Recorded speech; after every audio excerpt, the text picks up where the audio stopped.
గంగానది వైపున ఉన్న అందమైన అడవిలో సంక్రాంతి పండుగ రాబోతోంది. చిన్న చిన్న జంతువులన్నీ ఉత్సాహంతో సిద్ధతలు చేసుకుంటున్నాయి. కుందేలు రాధిక, కోతి లక్ష్మీరాజు, గుడ్లగూబ సురేష్ అందరూ కలిసి పండుగ ప్రణాళికలు చేస్తున్నారు. కాని పెద్ద ఏనుగు వేణుగోపాల్ మాత్రం దూరంగా ఒంటరిగా నిలబడి ఉన్నాడు.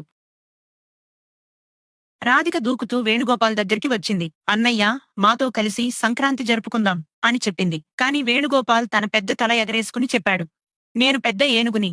మీలాంటి చిన్న జంతువులతో పండుగ జరుపుకోవాలా? నా గొప్పతనానికి అది తగదు అని అన్నాడు.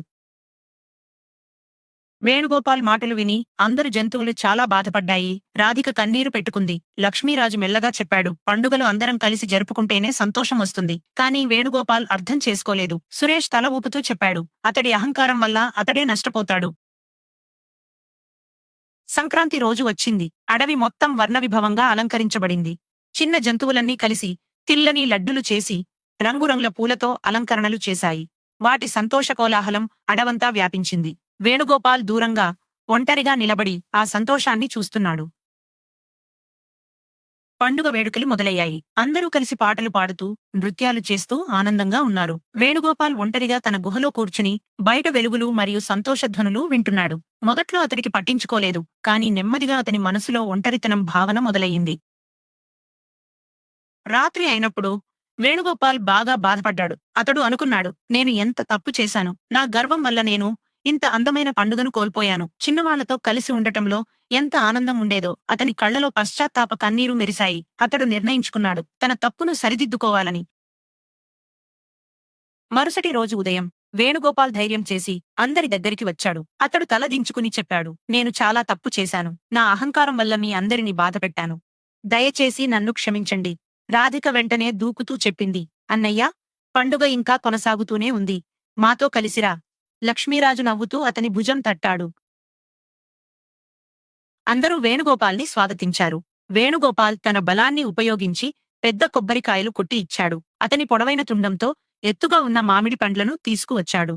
రాధిక మరియు ఇతర జంతువులు సంతోషంగా చిరునవ్వులతో వేణుగోపాల్తో కలిసి ప్రత్యేకమైన సంక్రాంతి వంటలు చేశారు. అడవంతా మధురమైన వాసనలతో నిండిపోయింది. సాయంత్రం అయినప్పుడు అందరూ కలిసి వృత్తంలో కూర్చుని తయారు చేసిన రుచికరమైన వంటలను పంచుకున్నారు. వేణుగోపాల్ తన పెద్ద కళ్లలో ఆనంద కన్నీరుతో చెప్పాడు, నా జీవితంలో ఇంత ఆనందం ఎప్పుడూ అనుభవించలేదు. మీరు నాకు నేర్పిన పాఠం ఎప్పటికీ మరువను. అందరూ కలిసి సంక్రాంతి పాటలు పాడుతూ నృత్యాలు చేస్తూ రాత్రంతా ఉత్సవాలు చేశారు. ఆ రోజు నుండి వేణుగోపాల్ పూర్తిగా మారిపోయాడు. అతడు తన అహంకారాన్ని వదిలిపెట్టి అందరితో ప్రేమగా కలిసిమెలిసి జీవించడం మొదలుపెట్టాడు. ప్రతి పండుగను అందరంతో కలిసి జరుపుకునేవాడు. అడవిలోని జంతువులన్నీ అతడిని చాలా ప్రేమించేవి. లక్ష్మీరాజు అందరితో చెప్పేవాడు, నిజమైన ఆనందం పంచుకోవడంలోనే దొరుకుతుంది, ఒంటరిగా కాదు.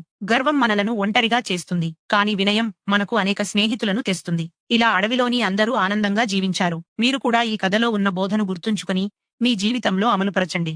ఇలాంటి మరిన్ని నైతిక కథల కోసం మమ్మల్ని సబ్స్క్రైబ్ చేసి కమెంట్లలో మీ అభిప్రాయాలను పంచుకోండి. అండ్ సో, నిజమైన ఆనందం పంచుకోవడంలోనే దొరుకుతుంది, ఒంటరిగా కాదు. Thank you for watching. If you enjoyed this story, please like and subscribe for more inspiring stories every week.